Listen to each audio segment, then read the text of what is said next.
ஆனந்த மாமரியே எங்கள் தாய்மரியே.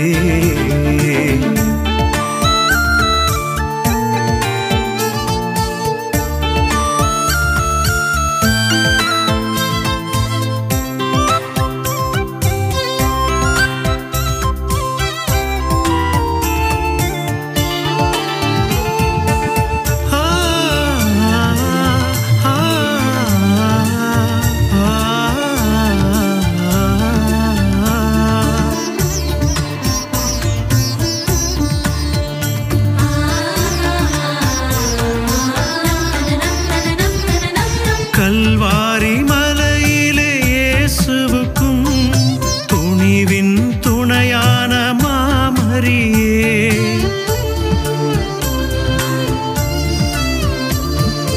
கல்வாரி மலையிலே இயேசுவுக்கும் துணிவின் துணையான மாமரியே.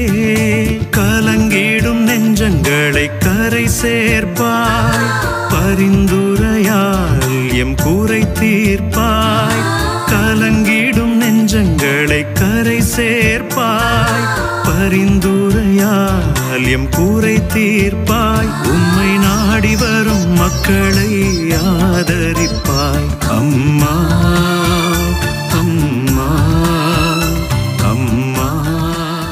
நாகை மாவட்டம் வேளாங்கண்ணியில் புனித ஆரோக்கிய மாதா பேராலயம் நம் ஒவ்வொருவரும் வாழ்ந்து கொண்டிருக்கிற, நம்முடைய மனதில் நிறைவாக தங்கியிருக்கிற ஒரு இடமாக இருக்கிறது. மத நல்லிணத்திற்கு அடையாளமாகவும் சர்வ மதத்தினருக்கும் நம்பிக்கையூட்டும் வழிபாட்டும் செல்லும் ஆன்மீக சுற்றுலா தலமாகவும் இதோ இந்த நேரத்திலே இந்த பேராலயம் திகழ்ந்து கொண்டிருக்கிறது. பசிலிக்கா இன்றைய நாளிலே அது அந்தஸ்தாக உயர்ந்திருக்கிறது.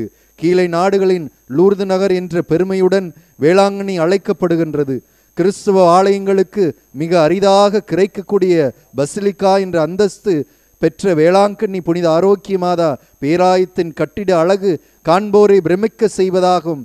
வங்க கடலோரத்தில் இந்த பேராலயம் அமைந்திருக்கிறது. இதன் சிறப்பாகும்.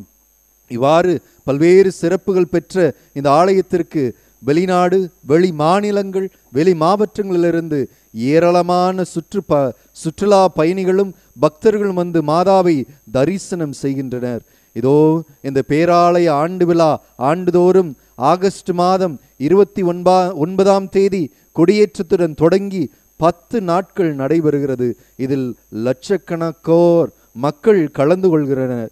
ஆனால் கொரோனா ஊரடங்கு காரணமாக ஆண்டு பெருவிழாவில் பல நேரங்களிலே மக்கள் இதில் பங்கிட முடியாமல் தவித்திருக்கின்றனர். ஆனால் அன்னையானவள் நம் ஒவ்வொருவரையும் காத்து நம் ஒவ்வொருவருக்கும் உயிரோட்டம் கொடுத்து இன்றைய நாளிலே எத்தனை கணக்கான கோடி மக்கள் இதோ அன்னையை காண வந்திருக்கிறார்கள். அதிலிருந்து மீட்டெடுத்த அன்னையாக நம் ஒவ்வொருவரையும் காத்த அன்னையாக இதோ இன்றைய நாளிலே இந்த வீதிகளிலே வளம் வந்து கொண்டிருக்கிற மாதிரி ஆரோக்கிய அன்னை நம் ஒவ்வொருவருக்கும் ஆரோக்கியம் தருவளாக இருக்கிறாள். அந்த அன்னை நம்முடைய உடலுக்கும் உள்ளத்திற்கும் ஆன்மாவுக்கும் ஆண்டவரிடம் பெற்றெடுத்த அந்த நிறைவான அருளையும் ஆசிரையும் நமக்கு இன்றைய நாளிலே நம் ஒவ்வொருவருக்கும் கொடுக்க வருகிறாள். அந்த அன்னையை உற்று நோக்குவோம், அவளுடைய அழகை உற்று நோக்குவோம், அவளுடைய ஆன்மீக வளமையை நாம் உற்று நோக்கியவர்களாக இன்று நாளிலே நாம் நிறைவாக செல்வோம். அன்னை நம்முடைய குரலை கேட்கிறாள், நம்முடைய இதயத்தில் இருக்கிற ஆவலை கேட்கிறாள், நாம் ஏந்தி வந்திருக்கிற விண்ணப்பங்களை கேட்கிறாள். ஓடோடி வந்திருக்கிற ஒவ்வொருவருக்கும் தரிசனம் தருவவளாக தன்னை நமக்கு முன்பாக கண்டு நாம் ஒவ்வொருவரை மகிழ்ச்சியோடு செல்ல இதோ அன்னை நமக்கு வருகிறாள். அவருடைய அருளை பெறுவோம், அவருடைய ஆசிரை பெறுவோம். அன்னையினுடைய அருள் உங்களோடு இருப்பதாக. அவளுடைய அருளும் ஆசிரும் நீங்கள் உங்களுடைய இல்லத்திற்கும் உள்ளத்திற்கும் எடுத்து செல்வீராக. அன்னையின் பெயராலே நாம் ஆசி விடுவோம். அன்னையின் பெயராலே நம்முடைய வாழ்க்கையை வளப்படுவோம். மரியே வாழ்க, மரியே வாழ்க, மரியே வாழ்க.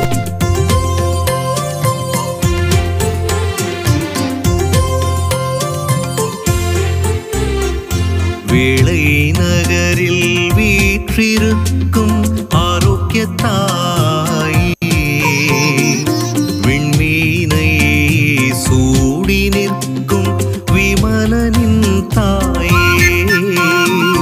வேளை நகரில் வீற்றிருக்கும் ஆரோக்கிய தாயே,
நோக்கி அன்னையின் அன்பு பக்தர்களே, அழகாக அனைத்து தேர்களும் ஆலயத்தை நோக்கி நெருங்கி வந்து நிற்பதை பார்க்கிறோம். கடற்கரை சாலை வழியாக ஆரிய நாட்டு தெருவுக்கு சென்று மிக்கேல் வானதூதரும் புனித செபஸ்தியாருடைய தேரும் புனித பதுவை அந்தோணியாருடைய தேரும், அதனைத் தொடர்ந்து புனித சூசையப்பருடைய தேரும், அதனைத் தொடர்ந்து புனித அமலோற்போ அன்னையினுடைய தேரும் உத்திரிய மாதா தேரும் வந்துவிட்டது. இன்னும் ஆரோக்கிய அன்னையின் தேர் வந்து